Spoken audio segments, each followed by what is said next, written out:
মেয়েদের আসলে কোথাও শান্তি নাই। পরীক্ষার জন্য টানা ২ মাস বাবার বাড়ি থাকবো বলে এসেছিলাম। এখন আম্মু বলতেছে জামাই তোরে ২ মাস পরেই যেন একেবারে নিতে আসে। এখন আসলে আমাদের অনেক বেশি খরচ হবে।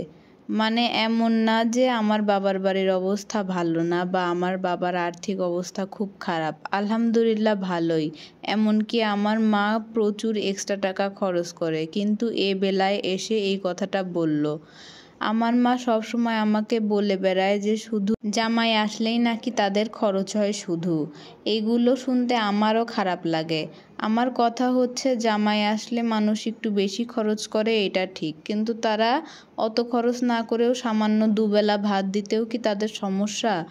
এখন টানা ২ মাস আমার জামাই তো আর না এসে থাকবে না, তাই সে আসতে চাইলে আমি তাকে বলেছি যে যেহেতু আমার পরীক্ষা চলছে তুমি আসলে আমার পড়ার ডিস্টার্ব হবে, তোমাকে সময় দিতে গিয়ে আমার পড়া হবে না, তাই তুমি সন্ধ্যা বা রাতের বেলায় আসো আর সকালে চলে যাইও।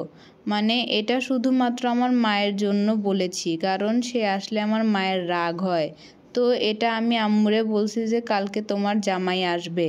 এখন আমার আম্মুর মুখের দিকে তাকানো যাইতেছে না। এই কথা শুনেই আমার আম্মু সাথে সাথে বকে বলল যে কি করতে আসবে এখন?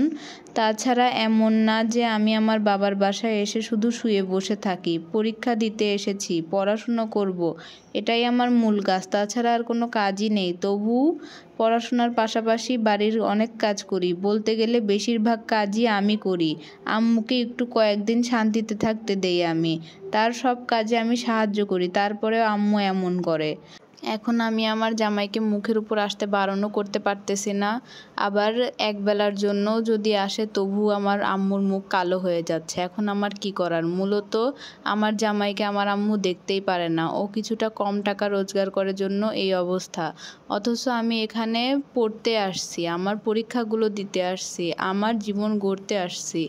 এইদিকে তাদের নজর নেই। এদিকে তারা আমাকে সাহায্য করা বাদ দিয়ে তারা আরও আমার উপর প্রেশার ক্রিয়েট করছে। আমি শুনেছি মেয়েদের নাকি বাবার বাড়ি সবচেয়ে আপন জায়গা হয়, অথচ আমার বাবার বাড়ি এমন হয়ে গেছে যে তাদের জন্য আমার জীবনটাই গোছানো কঠিন হয়ে যাচ্ছে। তো সেদিন তো তাকে আসতে বলে দিয়েছি, এখন তো আর মানা করা যায় না। তো সে রাতে সে আসলো এবং আমার আব্বু ছিল বাসার বাইরে। তো তার সাথে কে কথা বলবে? আমার মা যে একটু গিয়ে কথা বলবে এটা সে করলই না। এমনকি মুখও দেখালো না, বরঞ্চ এমন মুখ করে থাকলো যেন খুব রেগে আছে। এখন আমি কি বলবো, কিভাবে সব সামাল দিব আমি কিছুই বুঝে উঠতে পারলাম না। পরে রাতের রান্নার জন্য সময় হয়ে গেল। এখন আমি তো গিয়ে অনেক কাজ করি, তো আমি বললাম যে রাতের জন্য কি রান্না করব। সেখানে আমার আম্মু বলল যে কি আর রান্না করবি, প্রতিদিন যেমন রান্না করিস তাই রান্না করবি, আজকে যা রান্না করবি ভেবেছিস তাই রান্না করবি, মাছ মাংস বের করলে খবর আছে। তখন আমি আর কি বলবো? এখন শাক পাতা যা আছে তাই রান্না করে সামনে দিলাম। খেতে বসেও যেন ওর সাথে কেউ খাচ্ছে না, ও একা একা খেতে বসলো এবং খাবারের ধরন এবং সব কিছুর ধরন দেখে ও প্রায় বুঝেই গেল যে এখানে কি চলছে। পরে সে আর ওই দিন চলে যাওয়ার পর আর আসেনি। সে সেদিন রাত 12টার সময় বাসা থেকে চলে গিয়েছে, সে রাতটাও সে বাসায় থাকেনি। এমনকি খাওয়াও না খাওয়াই বলা যায়, কিছুটা মুখে দিয়েই সে উঠে চলে গিয়েছে।